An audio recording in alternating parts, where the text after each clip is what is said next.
Et vous réfléchissez depuis longtemps sur les questions de l'altérité, sur le regard de l'autre et sur le regard des autres, que ce soit à l'intérieur d'un espace commun ou un espace différent, par exemple les musulmans entre eux, mais aussi les regards que jette l'Occident ou les Européens sur les musulmans. Mais avant d'en venir au fond de cette question, dites-nous, comment vous évaluez d'abord, qu'est-ce que vous pensez de cette altérité qui est le propre d'une société sécularisée moderne, où l'individu est aussi sujet de voix, d'être vu, mais aussi d'être regardé et jugé? Je pense, avant de commencer, j'aimerais définir ce que signifie le terme l'autre. Et je dirais l'autre, c'est celui qui n'est pas moi et que je ne suis pas. C'est la définition de Jean-Paul Sartre du terme autrui. Il y a évidemment une différence entre l'autre et autrui. Autrui désigne nécessairement un être humain, donc une personne, alors que l'autre peut désigner une personne, mais aussi une chose, un animal ou même un dieu. Donc l'autre, c'est celui qu'on ne conçoit que par rapport à soi-même. Donc l'autre n'existe que parce que nous existons. Parce que c'est une catégorie? Le concept lui-même de l'autre, on parle de l'autre que par rapport à soi-même. Il y a l'autre parce que je suis là. Donc, et l'autre, c'est la personne avec qui nous vivons.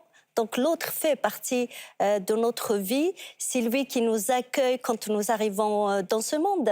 C'est lui qui nous apprend le langage, il nous apprend la technique, il nous apprend les règles du bon comportement en société. L'autre aussi, le regard, puisque la question concerne le regard de l'autre posé sur nous-mêmes nous permet de prendre conscience que nous existons. Imaginez que vous êtes dans cette vie où personne ne vous regarde. Vous allez vous poser la question si vous existez réellement. Il y a aussi le fait que la mort de l'autre nous permet aussi d'avoir conscience, donc cette prise de conscience que nous sommes mortels. Donc nous vivons avec l'autre et l'autre est essentiel. L'existence de l'autre est essentielle dans notre existence. Maintenant, le regard de l'autre. Le regard de l'autre peut être un regard très agréable, un regard qui nous donne du plaisir, un regard qui nous permet de nous exprimer, d'exprimer nos bons sentiments. Mais aussi, le regard de l'autre peut être un regard qui provoque de la douleur, qui provoque des relations compliquées, quand ce regard est un regard qui ne respecte pas peut-être certaines limites par rapport à notre vie privée, mais aussi quand c'est un regard qui nous juge constamment. D'ailleurs, quand on est avec une personne et on sait que cette personne ne va pas nous juger, parce que peut-être elle ne nous connaît pas, peut-être on va discuter avec elle pendant un voyage d'une heure ou de 2 heures, et puis on sait que cette personne ne nous connaît pas, on devient plus nous-mêmes, on est plus dans une relation plus sereine, plus belle, si je peux dire, alors que lorsqu'on est devant un regard qui nous juge constamment, eh bien, évidemment, on devient plus stressé, on a peur du regard de l'autre et de son jugement, notamment dans les sociétés où notre réputation dépend du jugement de l'autre. Alors, précisément, toutes vos réflexions, vos lectures, vos analyses, vos livres, vous développez l'idée selon laquelle le regard de l'autre n'est pas forcément le regard de l'étranger sur moi. Ça peut être même le regard de l'autre qui est moi-même. Et vous donnez l'exemple dans les sociétés que vous avez connues, notamment vous avez vécu dans votre pays d'origine, l'Algérie, où vous constatez qu'il y a un regard assez méfiant de l'un sur l'autre. Comment vous expliquez précisément ce regard à l'intérieur même de l'espace musulman des uns sur les autres? Dans les sociétés musulmanes, et l'Algérie en particulier, mais toutes les sociétés maghrébines et les sociétés musulmanes, j'ai parlé d'une habitude sociale très répandue en Algérie, mais aussi, comme je viens de le dire ailleurs, que j'ai appelée la règle de chacun surveille chacun. Donc c'est dans un de mes ouvrages, j'ai parlé de cette règle où les individus sont là à se surveiller mutuellement. Et cette règle, justement, en l'analysant, je suis arrivée à aborder le principe islamique d'ordonner le convenable et d'énoncer le blâmable. C'est un principe qui est évoqué dans plusieurs versets coraniques, mais évidemment, il est évoqué 3 fois dans la sourate 3, la sourate de la famille d'Imran, versets 104, 110, 114. Et le 110, par exemple, qui dit que vous êtes la meilleure communauté qu'on ait fait surgir parmi les humains. Vous ordonnez le convenable et vous dénoncez le blâmable. Le convenable, c'est ce qui est jugé comme bien, et le blâmable est ce qui est jugé comme mal. Mais les critères du bien et du mal sont la religion musulmane. Selon les religieux, les commentateurs, les juristes musulmans, pour eux, le bien, c'est ce que la religion musulmane ordonne, et le mal est ce que la religion musulmane interdit. Et vous dites d'ailleurs que le verset « Dieu voulait que l'on puisse se limiter justement à, je dirais, de blâmer le mal et de recommander le bien », et vous dites que les hommes en ont fait tout à fait une autre lecture. Laquelle ? Je dis que dans le Coran, il n'est pas très clair. Ces versets qui parlent de ce principe ne précisent pas clairement on va l'orienter vers qui et comment l'appliquer. Donc les musulmans se réfèrent finalement à un hadith du prophète qui dit « Celui qui voit le mal, qu'il le change.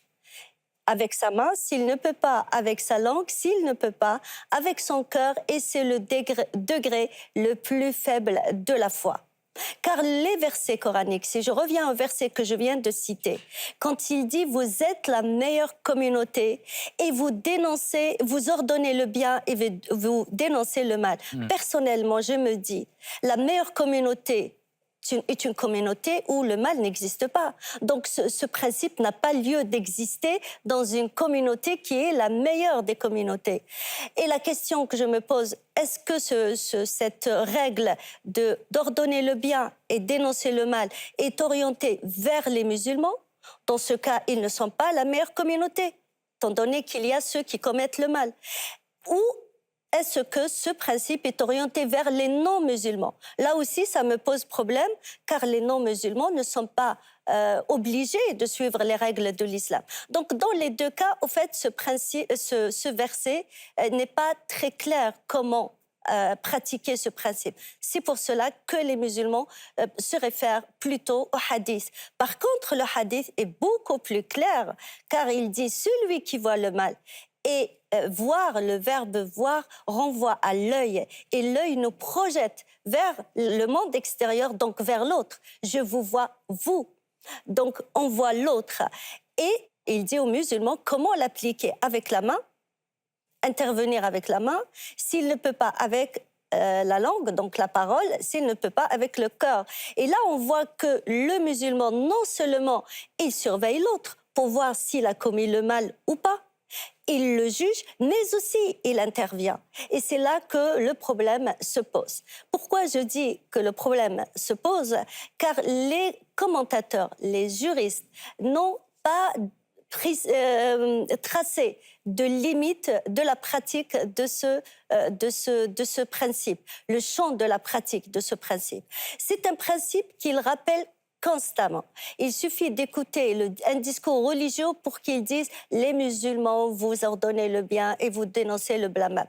Mais ils ne disent jamais quelles sont les limites, le champ de la pratique de ce principe. Autrement dit, je déduis qu'il faut dénoncer le mal là où il existe, y compris dans la vie privée de l'autre. Donc, l'individu surveille l'autre, là, étant donné qu'on parle de l'autre, il surveille l'autre, il juge son comportement et il peut même intervenir même au sein de sa vie privée et de son intimité. Alors, il y a le verset, le souffle divin. Mohamed Harkoun, dans ses travaux, notamment lecture du Coran au pluriel, disait ou écrivait ceci, c'est que le souffle divin a été capté par l'homme qui l'a interprété. Est-ce que ce n'est pas aussi une façon de dire les hommes, ils ont interprété à leur guise une prescription coranique avec laquelle ils ont pris quelques libertés? C'est ce qui explique le fait qu'ils n'ont pas tracé, comme vous l'avez dit à l'instant, cette circonférence, cette glissière de sécurité pour ne pas déborder le sens coranique. Est-ce que finalement, ce ne sont pas les hommes qui sont responsables de cela? Peut-être avant de répondre à votre question, je continue un petit peu avec ce verset. Parce que les juristes ont posé quand même une question qui me semble importante à connaître, est la suivante. Si chaque musulman et chaque musulmane a le devoir de veiller au bon fonctionnement de la communauté. Donc chaque musulman, chaque musulmane a le devoir de